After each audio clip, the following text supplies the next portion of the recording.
বিশাল জনসংখ্যা ও অর্থনীতির দেশ চীন বরাবরই তার বৈচিত্র্যপূর্ণ শাসন ব্যবস্থা এবং অভ্যন্তরীণ ও বাহ্যিক নীতির কারণে বিশ্বব্যাপী আলোচিত।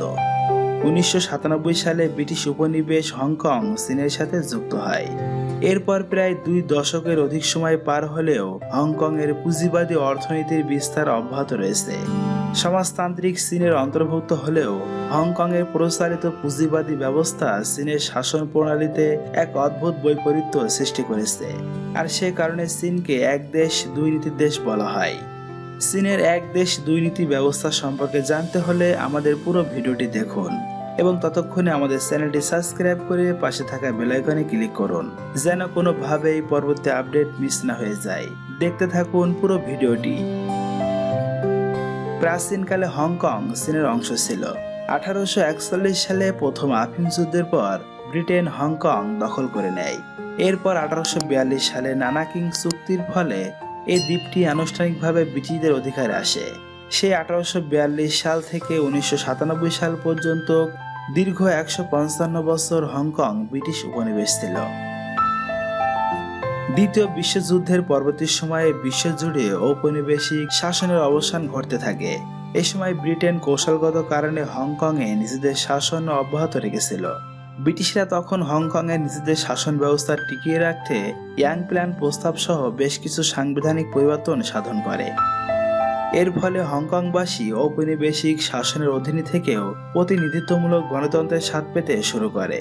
এছাড়া সে সময় চীন সমাজতান্ত্রিক বিপ্লবের ফলে সৃষ্টি অস্থিরতা এবং রাজনৈতিক ও প্রাতিষ্ঠানিক কাঠামোর পরিবর্তনের কারণে চীনের মূল ভূখণ্ড থেকে গণতন্ত্রপন্থী শরণার্থীরা হংকংয়ে আসতে শুরু করে।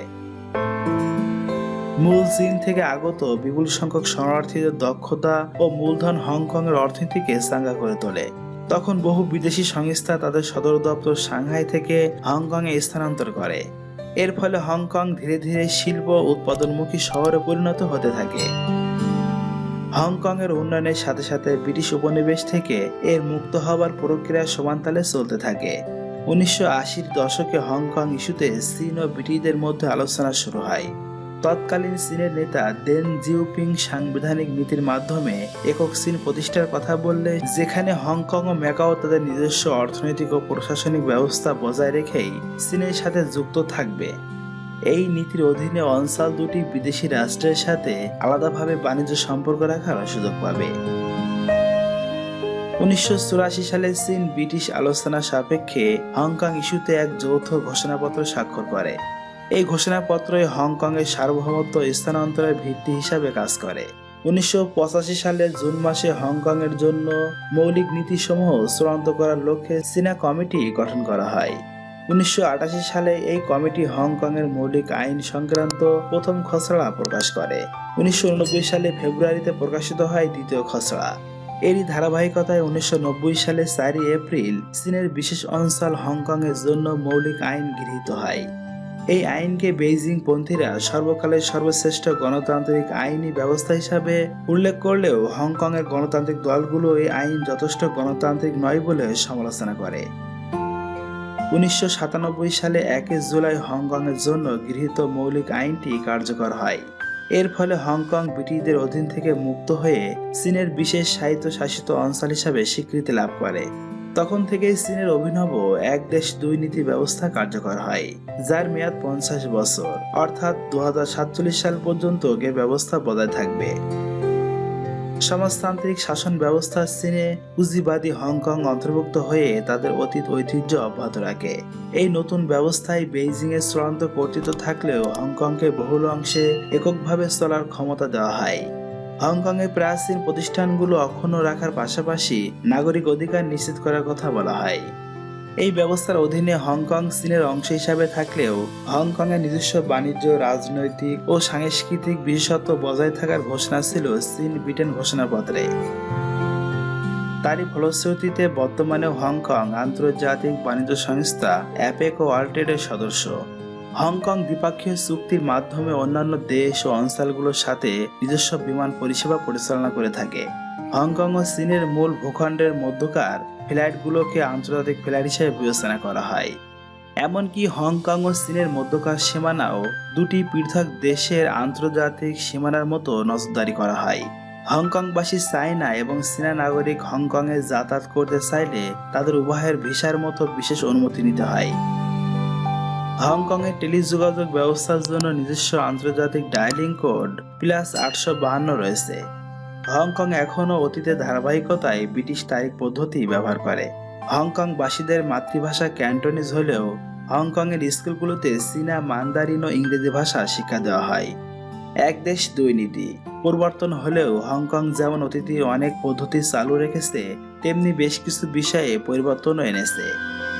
হংকংয়ের প্রধান নির্বাহী নির্বাচিত করার জন্য 1200 সদস্য বিশিষ্ট একটি নির্বাচন কমিটি গঠন করা হয়েছে। রানী দ্বিতীয় এলিজাবেথের ছবি সম্মিলিত টাকা ও ডাকটিকিট হংকং থেকে বিলুপ্ত করা হয়েছে। হংকংয়ের রাস্তায় থাকা ব্রিটিশ আমলের লাল ডাক বক্সগুলো সরিয়ে নতুন সবুজ রঙের ডাক বক্স স্থাপন করা হয়েছে। অতীতে ব্রিটিশ নাগরিকরা ভিসা ছাড়াই হংকংয়ে যে 1 বছর কাজ করার সুযোগ পেত, বর্তমানে সেই নিয়মটি বাতিল করা হয়েছে। এক দেশ দুই নীতি। এক দেশ দুই নীতি ব্যবস্থা পরিবর্তনের ফলে সাম্প্রতিক সময়ে হংকংয়ের বেশ কিছু সমস্যার সৃষ্টি হয়েছে। গত কয়েক বছর ধরে হংকংয়ের ভিন্ন মতের প্রতি চীন অসহিংসতার পরিচয় দিচ্ছে বলে অভিযোগ উঠেছে। হংকংয়ের স্থানীয় সরকারকে বেইজিংয়ের পুতুল সরকার হিসাবে অভিহিত করা হয়। এই সরকারের অধীনে হংকংয়ের বৃহত্তর গণতন্ত্র চালু করার উদ্যোগ ব্যর্থ হয়েছে। হংকংয়ের পুলিশ একসময় এশিয়ার সর্বোত্তম পুলিশ বাহিনী হিসাবে পরিচিত ছিল। চীনের মতো সেটিও ক্রমশ রাষ্ট্রের ক্রীড়া অঙ্কে পরিণত হচ্ছে। এ অবস্থায় অনেকেই হংকংয়ের স্বাধীনতা দাবি করেছে, ফলে পরিস্থিতি ধীরে ধীরে জটিল হয়ে উঠছে। মধ্যম পন্থা অবলম্বনকারীরা বলছে, দুই পক্ষের সমঝোতার অভাবে পরিস্থিতির এতটা অবনতি হয়েছে। তবে অধিকাংশ হংকংবাসীর দাবি, চীন হংকংয়ের স্বায়ত্তশাসনের পূর্ণ মর্যাদা দিচ্ছে না। হংকং স্থানান্তরিত হবার প্রায় 20 বছর পর এই সমাজ ব্যবস্থার একটা টানাপোড়েন সৃষ্টি হয়েছে। সরকার অনুগত গণতন্ত্রপন্থী ও স্বাধীনতাকামীদের মধ্যকার চলমান অসন্তোষ ক্রমেই বেড়ে চলেছে। হংকং ও চীনের রাজনৈতিক ও অর্থনৈতিক আদর্শের ভিন্নতার কারণে এই অসন্তোষ সহজে শেষ হবার নয়। তাই হংকংয়ের রাস্তায় চীন বিরোধী বিক্ষোভ এক দেশ দুই নীতি ব্যবস্থার অন্ধকার দিকে ইঙ্গিত করে। সম্প্রতি 2019 সালের জুন মাসে হংকংয়ে চীন বিরোধী সবচেয়ে বড় বিক্ষোভ দেখা যায়। 2018 সালে এক হত্যাকাণ্ডের জের ধরে পরিস্থিতি এতদূর গড়ায়। তাইওয়ানের ছুটি কাটাতে গিয়ে অন্তঃসত্ত্বা বান্ধবীকে হত্যা করার অভিযোগ ওঠে হংকংয়ের এক ব্যক্তির বিরুদ্ধে। কিন্তু তাইওয়ানের সঙ্গে হংকংয়ের বন্দি বিনিময়ে কোনো চুক্তি না থাকায় বিচারের জন্য সেই ব্যক্তিকে তাইওয়ানে পাঠানো সম্ভব হয় না। সেই প্রেক্ষিতে হংকং থেকে চীন ও তাইওয়ানের অপরাধী প্রত্যার্পণ সংক্রান্ত একটি বিলের প্রস্তাব আনা হয়। কথিত এই অপরাধী প্রত্যার্পণ বিলের বিরুদ্ধে 2019 সালে 9 জুন রাতে প্রায় 5 লাখ মানুষ রাজপথে নেমে আসে। বেইজিংয়ের দুর্বল আইন এবং মানবাধিকার রেকর্ডের কারণে কাউকে সেখানে পাঠানো নিরাপদ মনে করছে না হংকংয়ের সাধারণ মানুষ। তারা মনে করছেন বিলটি পাশ হলে হংকংয়ের অভ্যন্তরীণ রাজনীতিতে চীন তার হস্তক্ষেপ বাড়িয়ে দেবে। এছাড়া এই বিল ব্যবহার করে হংকংয়ের গণতন্ত্রপন্থী রাজনীতিবিদদের নানা অজুহাতে চীনের মূল ভূখণ্ডে বিচারের জন্য পাঠিয়ে দেওয়া হবে। লাখো মানুষের উত্তাল গণবিক্ষোভের মুখে বিলটি থেকে পিছু হাঁটতে বাধ্য হয় হংকংয়ের চীনাপন্থী শাসক ক্যারি ল্যাম। প্রথমে বিলের কার্যক্রম সাময়িকভাবে স্থগিত ঘোষণা দিলেও পরে আন্দোলনের তীব্রতায় এটি বাতিলের ঘোষণা দেন তিনি। এর আগে কথিত অপরাধী প্রত্যার্পণ বিলে কোনো কাটছাঁট করা হবে না বলে মন্তব্য করেছিলেন ক্যারি ল্যাম। তবে গণ আন্দোলনের মুখে বিলটি স্থগিত করার পর উল্টো জনগণের কাছে ক্ষমা চাইছেন তিনি। 2047 সাল পর্যন্ত হংকংয়ের স্বায়ত্তশাসনের মেয়াদ থাকলেও হংকংবাসী মনে করে চীন এখন থেকেই হংকংয়ের পুরো নিয়ন্ত্রণ গ্রহণের প্রক্রিয়া শুরু করে দিয়েছে। 1997 সালে 21 জুলাই যুক্তরাজ্য থেকে বিচ্ছিন্ন হয়ে চীনের সাথে যুক্ত হবার পর থেকে প্রতি বছর এই দিনটিতে গণতন্ত্রপন্থীরা শান্তিপূর্ণ বিক্ষোভ করে। এবছর হংকং হস্তান্তরের 22 বছর পূর্তির দিনে এই বিক্ষোভ সহিংস রূপ লাভ করে। বিক্ষোভকারীরা হংকংয়ের আইন পরিষদে ভাঙচুর চালায় এবং হংকংয়ের রাষ্ট্রীয় প্রতীকী নষ্ট করে। এরপর তারা সেখানে ব্রিটিশ উপনিবেশ আমলে পতাকা উত্তোলন করে। এছাড়া স্প্রে রং দিয়ে আইন পরিষদের দেওয়াল জুড়ে চীনা বিরোধী বিভিন্ন বার্তা লেখা হয়। চীন বলছে ঘটনার মধ্য দিয়ে বিক্ষোভকারীরা আইনের শাসনকে পদদলিত করছে।